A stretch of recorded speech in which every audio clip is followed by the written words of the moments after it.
এত কষ্টর মাঝে সবসময় চেষ্টা করি একটু সুখ খুঁজে পাওয়ার জন্য। আর সেই সুখ খুঁজে পাওয়ার জন্য সকাল থেকে রাত্রি পর্যন্ত আমাকে অনেকটা পরিশ্রম করতে হয়। প্রত্যেকটা হাউস ওয়াইফ কিন্তু তার সংসারটাকে নিজের মতন করে গুছিয়ে রাখতে অনেকটাই ভালোবাসে। So hello everyone, good morning. আশা করছি তোমরা সকলে অনেক ভালো আছো আর সুস্থ আছো। আর আজকের দিনটা ছিল সোমবার, আর এখন ঘড়ির কাঁটাতে সকাল 6:45 মতো বাজে। যাই হোক, প্রত্যেক দিনের মতন সকালবেলা ঘুম থেকে উঠে যাই, না হলে কাজগুলো করতে অনেকটা দেরি হয়ে যায়। একা সংসারেও আমাদের অনেক কাজবাজ থাকে যেগুলো নিজেকেই একা হাতে সামলাতে হয়। তবে সংসারটা যেহেতু আমার, একটু বুদ্ধি করে কাজকর্ম করার চেষ্টা করি। আমাদের এখানে অতিরিক্ত গরম শুরু হয়ে গেছে, আর সকাল সকালই রোদ্দুর উঠে যায়। মা সবসময় একটা কথা বলতো, রোদ ওঠার আগে বাইরের জায়গাটা ঝাড় দিয়ে নেবে। তো সেহেতু সেই কথাটা আমি সবসময় মাথায় রাখি, সবসময় চেষ্টা করি একটু দেরি হয়ে গেলে ঘুম থেকে উঠতে আগে বাইরের জায়গাটা ঝাড় দিয়ে নিই। যাই হোক, এখন কিন্তু বাইরের জায়গাটা ঝাড় দিয়ে নিচ্ছিলাম। কালকেও কিন্তু ভীষণ হাওয়া দিয়েছিল, সেরকম বৃষ্টি টিষ্টি কিছুই হয়নি। আর সকাল সকাল ঘুম থেকে উঠে গেলে নিজেকে দেওয়ার মতনও অনেকটা সময় পাওয়া যায়। যাই হোক, ঘুম থেকে উঠে আমি প্রথমে একটু ফ্রেশ হয়ে গেছি, তারপরে কি বলতো কাজকর্মে হাত লাগালাম। আসলে কি বলতো, একা সংসারে কাজগুলো করতেও অনেকটা কষ্ট হয়। তারপরেও সংসারে খুঁটিনাটি অনেক কাজকর্ম থাকে যেগুলো একটু দেরি করে উঠলে না করতে ইচ্ছে করে না। সকাল সকাল উঠে গেলে সেই কাজগুলো করে নিলে মনের মধ্যে একটা আলাদা শান্তি পাওয়া যায়। আমি সবসময় পরিষ্কার পরিচ্ছন্নভাবে কাজ করতে ভীষণ পছন্দ করি, আর একটু পরিপাটি আর এবং গুছিয়ে কাজ করি। যাই হোক, এখন বাইরের জায়গাটা ঝাড় দিয়ে নিচ্ছিলাম। ভেবেছি কি বলতো, যখন রোদ উঠবে দুপুরবেলা তখন এই ঘাস টাসগুলো পরিষ্কার করে নেব। আসলে কি বলতো, দুদিন ছাড়া ছাড়া না ঘাস পরিষ্কার করতে করতে আমার অবস্থা ভীষণ খারাপ হয়ে যায়। বাড়িতেও কিন্তু প্রচণ্ড পরিমাণে ঘাস হয়ে যায়। তো সকালবেলা সেই ঘাসগুলো পরিষ্কার করার সময় আমার হয় না। ওই যে রান্নাবান্না করে দুপুরবেলা যখন ছেলে ঘুমিয়ে থাকে তখনই কিন্তু এগুলো পরিষ্কার করে নিই। না হলে কি বলতো, এই যে ঘাস পরিষ্কার করতে গেলে অনেকটা সময় কিন্তু কাজে লেগে পড়ে। আসলে আমাদের জায়গাটা একদম নিচু জায়গা, তার মধ্যে যেটুকু মাটি ফেলানো হয়েছে সেটুকু তো উপরে হয়ে গেছে। নিচে জায়গাগুলোতে না এত পরিমাণে ঘাস হয়ে যায়, দেখতেও ভীষণ বাজে লাগে। তো যেহেতু আমার সংসার আর আমার নিজের বাড়ি, আর চারপাশটা পরিষ্কার থাকলে ভীষণ ভালো লাগে। সামনে তো বর্ষাকাল ঢুকে পড়েছে, আর বর্ষাকালে কিন্তু প্রচণ্ড জল জমে থাকে, আর আমি সবসময় চেষ্টা করি একটু পরিষ্কার করে রাখতে। আমাদের বাড়ির সামনে রাস্তাটাও কিন্তু আমি সবসময় ঝাড় দিয়ে পরিষ্কার করে রাখি, কিন্তু ইদানিং কি বলতো এমন অবস্থা করে রাখে রাস্তার মধ্যে, তো সেগুলো ঝাড় দিতেও ইচ্ছে করে না। তবে কিচ্ছু করার নেই, মাঝে মধ্যে আবার আমাকে ঝাড় দিতেই হয়। আর এদিকে চলে আসলাম ঘরে, এখন ঘরটরগুলো গুছিয়ে নিচ্ছিলাম। কারণ ছেলে ঘুমাচ্ছিল, তো ভাবলাম চলো ছেলে ওঠার আগে যেটুকু কাজকর্ম আমি সেরে নিতে পারি ততক্ষণ আমার জন্য বেশ ভালো। আমি বাইরের জায়গাটা ঝাড় দিয়ে নিয়েছি, আর ছেলের জন্য সকালের খাবারটা রেডি করে নিলাম। ওর জন্য করেছিলাম ডিম সিদ্ধ আর ম্যাগি সিদ্ধ করে রেখে দিয়েছি।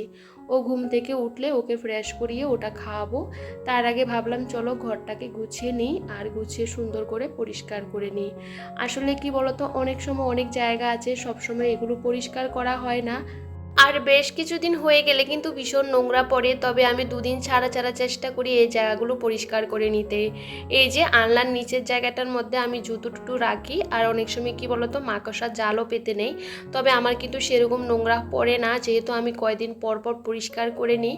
আর আমি জুতোগুলো সমস্তটা প্যাকেটের মধ্যে গুছিয়ে রেখে দিয়েছি, কারণ অনেক জুতো আছে পরা হয় না, কোথাও গেলে ওখান থেকে ভালো জুতোগুলো পরা হয় আর কি। সেহেতু আমি সবটা রোদে দিয়ে পরিষ্কার করে কিন্তু প্যাকেটের মধ্যে ঢুকিয়ে রেখেছি। আর প্যাকেটের মধ্যে ঢুকিয়ে রাখলে কি বলতো, ওই যে নোংরাটা হয় না, আর ভীষণ পরিষ্কার থাকে। শুধু প্যাকেটগুলো ভালো করে ঝেড়ে নিলে হয়ে যায়। অনেক সময় ছোট ছোট কাজকর্মগুলো আমরা যদি ভালোভাবে গুছিয়ে করি না, অনেকটা কষ্ট আর হয় না, একটু বুদ্ধি কাটিয়ে কিন্তু কাজগুলো করতে হয়।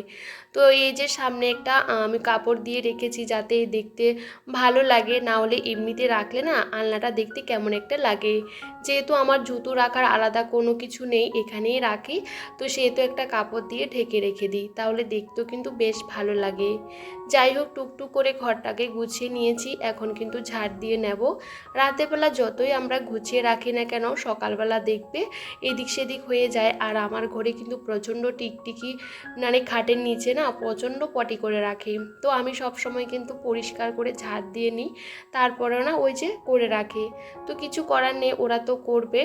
তবে আমাদের তো পরিষ্কার করতেই হবে। দেখতে পাচ্ছ রোদ কিন্তু আস্তে আস্তে চলে আসছে। যতই সকালবেলা উঠি না কেন, এই সূর্যটা উঠে গেলে না কাজ করার এনার্জিটাও একদম চলে যায়। আমি চেষ্টা করি একদম ভোরবেলা উঠে যেতে, কিন্তু এই যে ছেলেকে রেখে উঠতে পারি না। আর একটু ভোরবেলা উঠলে কিন্তু কাজগুলো বেশ সুন্দরভাবে করাও যায়। আমি সবসময় ঘুম থেকে উঠতে উঠতে 5:30 6টা বেজে যায়। আর এদিকে দেখো ঘরটা ভালো করে ক্লিন করে গুছিয়ে রেখেছি। সকাল সকাল যদি ঘর দুয়ারগুলো গোছানো থাকে, মন থেকে আলাদা একটা এনার্জিও পাওয়া যায়। এদিকে ছেলে উঠে পড়েছে, ওকে কিন্তু ফ্রেশ করিয়ে খাবারটা খাইয়ে দিয়েছি। এখন বাজে 7:30, এখন ওর টিফিনটা কিন্তু রেডি করে নেব। যেহেতু ছেলের বেশি করে কাশি হচ্ছে, সর্দি হচ্ছে, সেহেতু ওকে এখন ফল দেওয়া বন্ধ করে দিয়েছি। এখন কিন্তু ওই যে কেক দিচ্ছি, অনেক সময় বিস্কিট কেক একসাথে দিচ্ছি, এরকম করে কিন্তু টিফিনটা দিচ্ছিলাম। আসলে কি বলতো, এগুলোই কিন্তু খেতে চায়, যে খাবারটাও খেতে চায় না সেটা আমি টিফিনে দেই না। ফলটা কিন্তু ভীষণ পছন্দ করে, কিন্তু যেহেতু রোজ ফল দিলে কি বলতো ওর ভীষণ কাশি হয়ে গেছে, সর্দি হয়ে গেছে, সেহেতু এখন ফল দেওয়া বন্ধ করে দিয়েছি। সামনে তো ওর পরীক্ষা আছে, তো ভাবলাম পরীক্ষা গেলে তারপরে ওকে ফল দেব। যখন আরও অতিরিক্ত গরম শুরু হয়ে যাবে তখন কিন্তু ওকে ফলটাই দেব। যাই হোক, এদিকে ছেলেকে স্কুলে দিয়ে বাড়ি চলে এসেছি, আর এসে কিন্তু ড্রেসটা চেঞ্জ করে আবারও কাজে লেগে পড়েছি। আমি না কাজকর্ম ফেলে রেখে একদমই বসে থাকতে ভালোবাসি না। কাজকর্ম করে তারপরে একটু বসি, কারণ দেখবে একটু বসলে কিন্তু সময়টা চলে যায়। আর আজকে কিন্তু বিছানার চাদরটা আমি চেঞ্জ করে নিচ্ছিলাম। আর কালকে না ছেলেকে এখানে পড়াতে বসালাম, আর কি বলতো পেন্সিল দিয়ে বিছানা চাদরের উপরে আঁকাবুকি করে রেখেছে। আর আঁকাবুকি করে রেখেছে, দেখতে ভীষণ বাজে লাগছে। আমি না এমনি তো দুদিন ছাড়া ছাড়া বিছানা চাদর চেঞ্জ করে ফেলি, ভেবেছিলাম এবার কয়েকটা দেরি করে করে চেঞ্জ করব। কারণ সব সময় না বিছানা চাদর দুদিন ছাড়া ছাড়া চেঞ্জ করতে গিয়ে আমার চাদরগুলোর অবস্থা ভীষণ খারাপ হয়ে গেছে। তারপরেও ভাবি না, 1 সপ্তাহে একবার চেঞ্জ করব, কিন্তু ওই যে পারি না, কারণ এটা আমার অভ্যাসে পরিণত হয়ে গেছে। যে কোনো অভ্যাস না একবার হয়ে গেলে সেটা চেঞ্জ করতে অনেকটা সময় লাগে। যাই হোক, এদিকে দেখো বিছানা চাদর আরেকটা পাতে দিলাম। আর জানো তো আমার সেরকম ভালো ভালো বিছানা চাদর নেই। এই চাদরটাও প্রায় 4.5 বছর হতে চলেছে, এখনও কিন্তু বেশ ভালো। তো যাই হোক, কটনের বিছানা চাদর পাতলে না গরমের দিনে ঘুমাতে অনেকটা ভালো লাগে। তবে আমার কিন্তু বিছানা গোছাতে একটুখানি সময় লাগে। সব সময় কিন্তু ভালো করে ওই যে ঝেড়ে পরিষ্কার করে তারপরে পাতি। আসলে কি বলতো, বিছানাটা যত পরিষ্কার থাকবে তত কিন্তু ঘুমাতেও বেশ ভালো লাগে। আমি সব সময় রাতের বেলাও কিন্তু যখন বিছানা করি সমস্ত কিছু ওই যে টেনে বের করে তারপরে ঝেড়ে পরিষ্কার করে আবারও পাতি। এটা আমার অভ্যাস হয়ে গেছে জানো তো। ভাবি এই অভ্যাসগুলো আমাকে চেঞ্জ করতে হবে। তবে ওই যে অভ্যাসে একবার পরিণত হয়ে গেলে সেগুলো চেঞ্জ করতে অনেকটাই কষ্ট হয়। আর আমি বিছানা সবসময় টান টান করে পাতার চেষ্টা করি, যাতে বিছানাটা দেখতে ভীষণ ভালো লাগে। ঘর যেরকমই হোক না কেন, বিছানাটা যখন গোছানো থাকে তখন ঘরের লুকটাও কিন্তু চেঞ্জ হয়ে যায়। কালকে কিন্তু ভীষণ হাওয়া দিয়েছে, বৃষ্টি আর হয়নি। প্রচণ্ড মেঘ ডেকেছিল জানো তো, ভেবেছিলাম বৃষ্টি হবে, কিন্তু বৃষ্টিটা হয়নি। আর একটু ধুলোবালু ঘরে ঢুকে গেছে, সেগুলো ভালো করে কিন্তু মুছে নিচ্ছিলাম। আর জানো তো ছেলেকে তো স্কুলে দিয়ে এসেছি, আর এখন আমি কাজকর্মগুলো শুরু করে দেব। আজকে কিন্তু সেরকম রান্নাবান্নার চাপ নেই, তারপরেও কিন্তু ওই যে রান্নাবান্নার চাপ না থাকলেও আমাদের কাজ কখনোই শেষ হয় না। আমি সবসময় ঘর দুয়ারগুলো একটু গুছিয়ে পরিপাটি করে রাখতে ভীষণ পছন্দ করি। আমি মনে করি এই কাজগুলো ফেলে রেখে বসে থাকতেও আমার ভালো লাগে না। আর আমি সংসারে কাজের মধ্যে অনেকটা সুখ আর শান্তি খুঁজে পাই জানো তো। এই যে সংসারে কাজের মধ্যে থাকলে না মনটা অনেকটা ভালো থাকে, কোনো নেগেটিভ কিছু আসে না নিজের কাছে। সবসময় সংসারে কাজকর্মের মধ্যে দিয়ে ভালো থাকার চেষ্টা করি। আমি যেহেতু একা থাকি, মাঝে মধ্যে অনেক কিছু চিন্তাভাবনা ঘুরে, তবে সবসময় কাজের মধ্যে নিজেকে ডুবিয়ে রাখার চেষ্টা করি, তাতে আমার মনটা অনেকটাই ভালো থাকে। আসলে কি বলতো, মনটা খারাপ লাগলো না কোথাও যেতে পারি না, যেহেতু বাবার বাড়ি শ্বশুরবাড়ি অনেকটা দূরে। আর কি বলতো বন্ধুরা, বাবার বাড়ি চাইলেও যেতে পারি না, যেহেতু অনেকটা দূরে কি করে যাব। সব সময় কিন্তু মা বলে যে কবে আসবি কবে আসবি। আমি অনেক সময় আমার বরকে বলি, এই যে মা বাবা যতদিন ততদিনে বলবে, তারপরে সবাই সবার মতন করেই কিন্তু দিনটা কাটাবে। তবে জানো তো আমার ভাগ্যটা ভীষণ খারাপ, যেহেতু অনেকটা দূরেই সেহেতু যেতেও পারি না। তবে সব সময় এই যে সমস্ত কিছু দিয়ে সংসারটাকে আগলিয়ে রাখার চেষ্টা করি। আসলে কি বলতো, সবারই জীবনে দুঃখ কষ্ট সব কিছুই আছে, তার মধ্যে আমরা কিন্তু ভালো থাকার চেষ্টা করি। তবে যাই হোক, এদিকে ঘর দুয়ারগুলো ভালো করে গুছিয়ে নিলাম, আর এখন কিন্তু ঝাড় দিয়ে নিচ্ছিলাম বারান্দাটা। আসলে কি বলতো, বারান্দাটা এতটাই ভেঙে গেছে জানো তো, ভীষণ অসুবিধা হয় যখন ঝাড় টাড় দিতে হয়, অনেকটা বার করে ঝাড় দিতে হয়। আর মোছা টোছা আমার হয়ে গেছে। আসলে কি বলতো, তোমাদের সাথে সেগুলো আর শেয়ার করিনি। তাড়াতাড়ি করে কাজগুলো কমপ্লিট করে নিলাম, তারপরে গেছিলাম দোকানে, নিয়ে আসলাম মুড়ি আর দুধের প্যাকেট। কারণ কি বলতো, এই যে আমার এগুলো লাগবে সে কারণে নিয়ে আসলাম। তো এসে কিন্তু চানটা করলাম আর কাঁচা ধোয়াগুলো করে নিলাম, আর সাথে বাথরুমটাও পরিষ্কার করেছি। সে কারণে আমার বেশ খানিকটা দেরি হয়ে গেছে। এখন প্রায় বাজে 9:20 মতন। তো যাই হোক, যতই সকাল সকাল কাজগুলো শুরু করি না কেন, এক ফোঁটা না বসলেও কিন্তু সময় চলে যায়। আর এদিকে মাথাটা শ্যাম্পু করেছি, আর সে চুলটা ভালো করে মুছে নিয়েছিলাম। তো কি বলতো বন্ধুরা, আসলে কাজকর্ম কখনো শেষ হয় না, তবে এই সকাল থেকে একটু বুদ্ধি করে কাজগুলো করলে না বেশ ভালো লাগে। আমরা তো সংসারের জন্য সারাটা দিন খাটাখাটনি করি, তবে আমি মনে করি নিজেকেও একটু সময় দেওয়ার দরকার। আমি এখন কি বলতো, সকালবেলা ঘুম থেকে উঠে আগে কি বলতো চিয়াসিড ভিজানোর জলটা খাই, তারপরে কিছু এক্সারসাইজ করে নিই। বেশ কিছুদিন হয়ে গেছে আমি কিন্তু সকালবেলা এক্সারসাইজ করতে পারি না, আমি কিন্তু সন্ধ্যার সময় কিন্তু এক্সারসাইজটা করে নিই।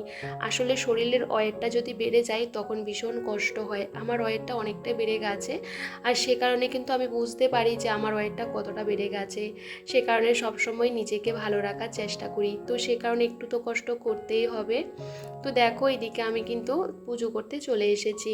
আজকে যেহেতু সোমবার, তো দেখো বাবাকে ভালো করে সাজিয়ে দিয়েছি, আর এখন পুজোটাও কমপ্লিট করে নিচ্ছিলাম। মাঝে মধ্যে চেষ্টা করি দিনের বেলাও একটু ধুনো দিয়ে ধূপ দিতে, আমার বেশ ভালো লাগে জানো তো। তবে সন্ধ্যার সময় রোজ দিন দিই না, সপ্তাহে 2 দিন 3টে দিন দেওয়ার চেষ্টা করি। যখন এই ধুনোটা দিই না, ভীষণ ভালো লাগে আমার কাছে। সমস্ত মানে সুগন্ধর থেকে এটা মনে হয় অনেকটা বেশি, মানে এত ভালো লাগে তোমাদেরকে বলে আর বোঝাতে পারবো না। তো যাই হোক, এদিকে রান্নাটা বসিয়ে দিয়েছি। আসলে কি বলতো, ছেলেকে স্কুল থেকে নিয়ে আসতে আসতে 11টা বেজে যায়, তারপরে এসে না আবার রান্নাঘরে ঢুকে না রান্না করতে ইচ্ছে করে না, কারণ ও বাড়িতে আসার পর একটু দুষ্টুমি করে, সাথে ওকে খাওয়াতে হয়, চান করাতে হয়, ওরকে কিন্তু একটু সময় দেওয়ার দরকার। সেহেতু কি বলতো, আমি চেষ্টা করি সকাল সকাল উঠে সমস্ত কাজের সাথে রান্নাটা কিছুটা হলেও কমপ্লিট করে নিতে। আর এদিকে রান্নাটাও বসিয়ে দিয়েছি, আর সকালের খাবারটাও কিন্তু আমি ঝটাপট করে খেয়ে নিয়েছি। আজকে খেলাম ঘুগনি দিয়ে মুড়ি দিয়ে, বেশ অনেকটা দিন পরে খেলাম। বেশ ভালো লাগে, মাঝে মধ্যে না অনেক রকম খাবার খেতে ইচ্ছে করে। তবে আমি বাইরের খাবার তো পুরোটাই বন্ধ করে দিয়েছি অনেক দিন আগেই, বাইরের কোনো খাবার খাই না। যেটাই খাই ঘরের মধ্যে বানিয়ে খাওয়ার চেষ্টা করি। আর এদিকে দেখো, মাছ ভাজির সাথে ভাতটা হয়ে গেছে। আর এদিকে আজকে না সেরকম রান্নাবান্নার চাপ বলতে নেই, কালকের তরকারি রয়ে গেছে বেশ খানিকটা। আসলে কি বলতো, সবসময় চেষ্টা করি কিছু একটা থেকে গেলে ওটা দিয়ে পরের দিন চালিয়ে নিতে। আমি যেহেতু মানুষ একা, সেহেতু আমার রোজ দিন সেরকম রান্নার ঝামেলাটা থাকে না। কালকের তরকারিগুলো আমি কিন্তু গরম করে নিচ্ছিলাম এক এক করে, আর ছেলের জন্য মাছ ভাজি করে নিলাম, আর সাথে কিন্তু আলু সিদ্ধ দিয়েছি। আজকে ওকে ঘি দিয়ে আলু সিদ্ধ দিয়ে খাওয়াবো, সাথে মাছ ভাজি করেছি। আর কালকে যে তরকারিগুলো ছিল সেগুলো এক এক করে গরম করে নিলাম। রাতেরবেলা আজকে রান্না করব, তো সেহেতু এখনের জন্য এটুকু দিয়ে আমার হয়ে যাবে। আসলে আমরা মধ্যবিত্ত, আমরা সবসময় চাই কোনো একটা জিনিস থেকে গেলে সেটা দিয়ে ওই যে আজকের দিনটা চালিয়ে নিতে। আমি কখনো কিন্তু বিলাসিতা করি না, আমার যেটা আছে আমি সেটা নিয়ে আমি অনেকটা ভালো আছি, আর ভালো থাকার চেষ্টা করি। আমি মনে করি নিজের যেটুকু আছে সেটুকুতে ভালো থাকার চেষ্টা করলে জীবনটা অনেকটা ভালো থাকা যায়। দেখবে অতিরিক্ত চাহিদা কখনো ভালো না।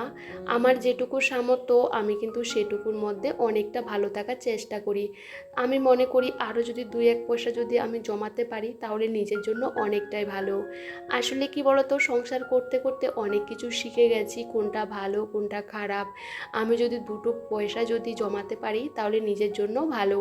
আমরা ইনকাম করি না, মানে বিশেষ করে আমরা বাড়ির বউরা বেশিরভাগ সময় কিন্তু আমরা বাইরে গিয়ে ইনকাম করতে পারি না। তবে বুদ্ধি দিয়ে সংসারের যদি কিছু পয়সা যদি আয় করতে পারি নিজের জন্য অনেকটাই ভালো।